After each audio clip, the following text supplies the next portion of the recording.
और आदरणीय तेजस्वी जी रात के 12 बजे आते हैं। उसका कारण जानते हैं क्या है? रात के 12 बजे आते हैं, हरकाते हैं, माल लेते हैं, चले जाते हैं। वो इसलिए रात को 12 बजे आते हैं। तेजस्वी यादव मान लेने आते हैं। गजब हाल है। यदि वो ईमानदार होते तो वो दिन में आते 10 बजे और शाम के 4 बजे तक रहते और एक एक विभाग की जांच करते और तब समझ में आता कि वह गरीबों के हितैषी हैं। वो तो कमीशन के लिए आते हैं, कमीशन लेके चले जाते हैं। यदि वो कमीशन नहीं लेते हैं तो व्यवस्था बदली क्यों नहीं? वो पीएमसीएच की क्यों नहीं व्यवस्था बदली? डीएमसीएच की क्यों व्यवस्था नहीं बदली? सदर अस्पताल का क्यों नहीं व्यवस्था बदला? वो तो स्वास्थ्य मंत्री हैं, गरीबों की बात करते हैं। उन्होंने अपने कहा था कि जिस दिन मेरी सरकार बनेगी ये दवाई जो है, यह सरकार जो होगी कलम की सरकार होगी। पहले कलम से नौकरी दी जाएगी, पहले कलम से स्वास्थ्य की व्यवस्था की जाएगी, रोजगार दी जाएगी। कहाँ चला गया सब वादे? सरकार में आने की सारी व्यवस्थाएं हैं। 5 दिन पहले बिहार के मुख्यमंत्री आए हुए थे, वो तो हॉस्पिटल में भी नहीं आए। भगवान ने तो हेलीकॉप्टर से डरे आए थे। इससे पहले जब आए थे ना स्कीम से ही फेंक दिया था लोगों उनके ऊपर। ये इसी डरे हुआ थे, हेलीकॉप्टर से आए, हेलीकॉप्टर से चले गए। मुख्यमंत्री को चाहिए, यदि वह सही माने में ईमानदार मुख्यमंत्री है तो उसकी सारी व्यवस्थाओं को बदलने की क्षमता है। वो एक बार सचिवालय में बैठेंगे, एक बार अपने मंत्रालय में बैठेंगे और सारे मंत्री को, सारे अफसरों को बुला कह देंगे कि व्यवस्था बदल जानी चाहिए, तो 2 घंटे में बदल जाएगा। लेकिन उनके जितने मंत्री हैं, उनके जितने विधायक हैं, सब तो प्रखंड से, एसपी से, डीएसपी से या अन्य विभागों से उनका कमीशन वसूल के जाता है। अभी चुनाव का समय आ गया है, अभी चुनाव आ गया, अभी कमीशन वसूलने का काम शुरू होगा। तो देखिए इसी एसकेएमसीएच कैंपस में हम अभी है पूरा। अभी किसी का मोबाइल गायब हो रहा है, किसी का पर्स गायब हो रहा है, किसी का अल्ट्रासाउंड का 2 महीना का टाइम मिल रहा है। कुछ बंधु लोग हैं जो कह रहे हैं कि हाँ यहाँ की विधि व्यवस्था क्या है। इनसे हम जानकारी लेते हैं कि देश का प्रधानमंत्री कैसा हो तो नीतीश कुमार जैसा हो। अब बताइए तो नीतीश कुमार का एगो अस्पताल अच्छा नहीं है। देखिए, सबसे पहले मैं आपको धन्यवाद दे दूं और आपके चैनल को धन्यवाद दे दूं। बाइट तो आप ले रहे हैं, चलाएंगे कि नहीं चलाएंगे इसकी कोई गारंटी नहीं है, क्योंकि ठीक है, रिकॉर्ड है। अच्छा बोले हैं कि रिकॉर्ड, हम भी बोल रहे हैं कि हम चलाएंगे। और बहुत सारे मीडिया वाले ने मेरा बाइट लिया लेकिन वो अंदर घुसा लिए, वो चलाए नहीं, डरे। मेडिकल एसकेएमसीएच जो है उत्तरी बिहार का सबसे बड़ा अस्पताल है। जी बिल्कुल, उत्तरी बिहार का सबसे बड़ा अस्पताल है और यहाँ 100 में 100 जो इलाज कराने आते हैं वो गरीब आते हैं। गरीब, शोषित, वंचित, पीड़ित, उपेक्षित परिवार के लोग यहाँ इलाज कराने आते हैं। किसी सांसद का परिवार यहाँ इलाज नहीं कराने आता है, किसी विधायक का परिवार यहाँ इलाज नहीं कराने आता है, किसी सरकारी पदाधिकारी लोग यहाँ इलाज कराने नहीं आते हैं। जिस दिन उनके लोगों का इलाज यहाँ होने लगेगा इसकी व्यवस्थाएं बदल जाएगी, क्योंकि उनका इलाज तो होता है एम्स में दिल्ली, उनका इलाज होता है IGIMS में। तो यहाँ 100 में 100 गरीब लोग इलाज कराने आते हैं।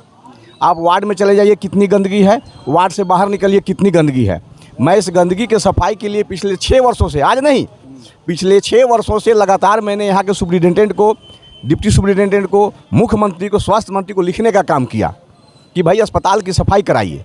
लेकिन जो सफाई जो यहाँ पे जिसको टेंडर दिया गया है, वो टेंडर वाले ने, जिसने टेंडर लिया, जिसने जिम्मा लिया कि मैं अस्पताल की सफाई करूँगा, जिसने जिम्मा लिया इस अस्पताल की सुरक्षा करने की, जिसने जिम्मा लिया ट्रॉली चलवाने की, वह क्या करता है? वह आम कर्मचारी जो छोटा उसका शोषण करता है, उसके बदले में लेता है 15,000, देता है 6,000, लेता है 12,000, देता है 5,000। तो उस कर्मचारी क्या क्या गलती है? वो कर्मचारी तो शोषण होता है, शोषण का शिकार होता है। तो यह जिम्मेवारी जो टेंडर का मालिक है, जो ठेकेदार है, उसकी जिम्मेवारी बनती है कि सारी व्यवस्थाएं चुस्त दुरुस्त करे।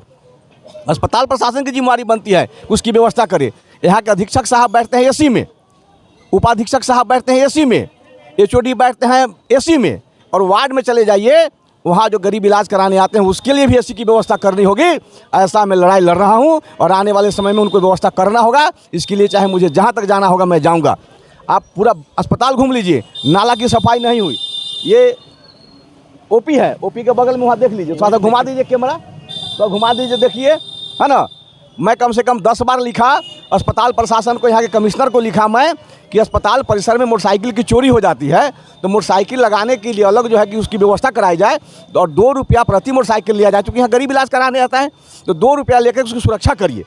शौचालय की जो है व्यवस्था हुई है, मैंने कई बार लिखा तब जाके जो है कि शौचालय की व्यवस्था हुई है। जो एम्बुलेंस चालक है उसके रहने की व्यवस्था बहुत बाद में हुई है, जब मैंने लिखा है। सफाई कर्मचारियों को जो है अस्थायी जगह दिया गया बाद में। अंदर जितने दुकानें चल रही है, मैंने कहा कि एक अलग से व्यवस्था करिए, क्योंकि जो गरीब यहाँ इलाज कराने आते हैं वह बाहर महंगा होटल में नहीं खाना खा सकते हैं, वह रेहड़ी पटरी पर ही खाएंगे। तो ऐसी व्यवस्था मेडिकल प्रशासन को करना चाहिए कि गरीब को 5 रुपये में भोजन मिल जाए। लेकिन ऐसा उन्होंने क्योंकि लूटना है, या तो लूट खसोट भरा हुआ है। और आदरणीय तेजस्वी जी रात के 12 बजे आते हैं। उसका कारण जानते हैं क्या है? रात के 12 बजे आते हैं, हरकाते हैं, माल लेते हैं, चले जाते हैं। वो इसलिए रात को 12 बजे आते हैं। तेजस्वी यादव मान लेने आते हैं। गजब हाल है। यदि वो ईमानदार होते तो वो दिन में आते 10 बजे और शाम के 4 बजे तक रहते और एक एक विभाग की जांच करते और तब समझ में आता कि वह गरीबों के हितैषी हैं। वो तो कमीशन के लिए आते हैं, कमीशन लेके चले जाते हैं। मेरा नाम बालक नाथ सहनी, बहुजन समाज पार्टी का जिला प्रभारी हूँ। आपको जितना चलाना है चलाइए, यदि वो कमीशन नहीं लेते हैं तो व्यवस्था बदली क्यों नहीं। देश में केवल एक पार्टी है, केवल एक ही पार्टी है, बहुजन समाज पार्टी, जो बहुजन विचारधारा और गरीबों की बात करती है। बहन कुमारी मायावती जब उत्तर प्रदेश की मुख्यमंत्री बनी तो उन्होंने एक बार 2 लाख सफाई कर्मचारियों की बहाली की थी। सफाई कर्मचारी एक जाति विशेष के लोग होते हैं। यदि किसी ब्राह्मण को कहा जाएगा लेटरिन साफ करने के लिए तो करेगा, वो SC/ST के लोग ही करते हैं। तो उसको परमानेंट होना चाहिए। इस बिहार सरकार नहीं, भारत सरकार के तमाम सेक्टरों को चाहिए कि सफाई कर्मचारी को परमानेंट करे। ठेकेदारों के द्वारा जो शोषण होता है, शोषण बंद होना चाहिए। सुरक्षा की जिम्मेवारी जिसको दी गई है वो संविदा पे बहाल करिए, डायरेक्ट उसको पैसा दीजिए, उसका शोषण नहीं करिए। जो ट्रॉली चलाता है उसका शोषण नहीं करिए, उसको आप संविदा पर रखिए, उसको उचित वेतन दीजिए। विकास मित्र को आप उचित वेतन दे रहे हैं, शिक्षा मित्र को उचित वेतन दे रहे हैं, वो टेंडर माध्यम से उसको आपने सरकार द्वारा बहाली किया गया, तो इस सबको ठेकेदार के माध्यम से क्यों? ये भी सरकार बहाल करे, सरकार को उचित पैसा दे और उचित काम ले उससे। आप ये लड़ाई काहे लड़ रहे हैं? विधायक है यहाँ के कि सांसद है आप? कुछ नहीं, मैं तो आम नागरिक हूँ, सामाजिक कार्यकर्ता हूँ। मैं तो आम नागरिक हूँ। मैं इसलिए लड़ता हूँ कि मेरा भाई कैंसर से मर गया था, मैंने बराबर लिखा कैंसर के लिए। अभी मेरा बेटा एक्सीडेंट करके डेथ कर गया है, हमारे दामाद कोरोना के समय मर गए हैं। तो हम तो पीड़ित हैं, हम तो पीड़ा हैं। तो मैं गरीबों की पीड़ा को कम करना चाहता हूँ। और किसी माई के लाल में दम है, मैं SKMCH में पिछले 6 साल से रह रहा हूँ। यदि किसी माई के लाल में दम है तो ये साबित कर दे कि बालक नाथ सहनी किसी का 2 रुपया लिया हो या किसी का चाय पिया हो। मैं निःशुल्क और निस्वार्थ सेवा करता हूँ। मैं किसी से कोई पैसा नहीं लेता। अपना चाय पिला करके, यहाँ सामने एक है, ये मरीज आए हैं, अभी इनका अल्ट्रासाउंड का इनसे पूछ लीजिए। अपना चाय पिलाया हूँ और अपना पैसा किराए के लिए इनको देता हूँ। इनका भी इलाज चंदा से कराया हूँ। पूछ लीजिए, यहाँ बैठल है, सामने खड़े हैं, मैं इनको नहीं जानता कहाँ के हैं। माने आप इस अस्पताल के पीड़ित आदमी है कि इस व्यवस्था को जानते हैं, इसलिए इस अवस्था पर आवाज़ उठा रहे हैं। सोच है, मेरी सोच है और मेरी मांग है बिहार सरकार के मुख्यमंत्री से, उप मुख्यमंत्री से, स्वास्थ्य मंत्री से और यहाँ के अस्पताल के तमाम पदाधिकारियों से मेरी मांग है कि अस्पताल परिसर को पूरी तरह सफाई की जाए। जिस प्रकार आप AC में बैठते हैं, वार्ड को भी AC लगाया जाए।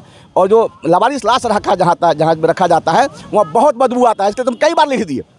मैंने कहा कि अस्पताल परिसर में बहुत जगह है, एक अलग उसको बना दिया जाए लावारिस लाश रखने को, जहाँ बदबू यदि आता है तो उधर ही रहेगा, लोगों को नहीं मिलेगा। और एक बात और आपको मैं बता दूँ, लाश जलाने के लिए जो अज्ञात लाश है, लावारिस लाश को जलाने के लिए बिहार सरकार कितना पैसा देती है जानते हैं आप? पहले 1000 देती थी, फिर 1200 किया, अब 2000 देती है। 2000 में लाश जलेगा? 2000 में लाश जलेगा? लकड़ियों नहीं होगा। फिर 2000 रुपया ही बिहार सरकार देती है लावारिस लाश को जलाने के लिए। और कितनी परेशानी होती है, जो इस पुलिस पदाधिकारी को ड्यूटी दिया जाता है लाश जलाने के लिए, वो 2000 में नहीं जला पाता है। वो आम लोगों से, जो स्थानीय जनप्रतिनिधि हो या जो मजबूत से चंदा लेकर के लाश को जलाते हैं। बिहार सरकार को मैं आपके चैनल के माध्यम से यह कहना चाहता हूँ कि लावारिस लाश को जलाने के लिए 10,000 रुपये की राशि फिक्स करें, ताकि यहाँ पुलिस प्रशासन को या जो सामाजिक संस्था लाश जला उसको दिक्कत नहीं हो। बालक नाथ सहनी जी जैसे अगर हर जिला में आदमी हो, अगर इनके जितना ये कर रहे हैं, काश अगर ये गुजरात, यूपी, बिहार कहीं भी होते ना, तो इनकी बिहार छोड़ के किसी भी राज्य में होते तो यहाँ का व्यवस्था सुधर गया होता। लेकिन ये दुर्भाग्य है कि हमारे बिहार में इन जैसे आदमियों को, गरीब, पीड़ित, शोषित, वंचितों के लिए लड़ना पड़ रहा है और धीरे धीरे कछुए की रफ्तार से इनकी बात को सुना जा रहा है। तो इनके बात से आप लोग कितने सहमत हैं और इस विधि व्यवस्था से SKMCH की, जरूर comment, like, follow, share, subscribe जरूर कीजिए। जय बिहार, जय बिहार।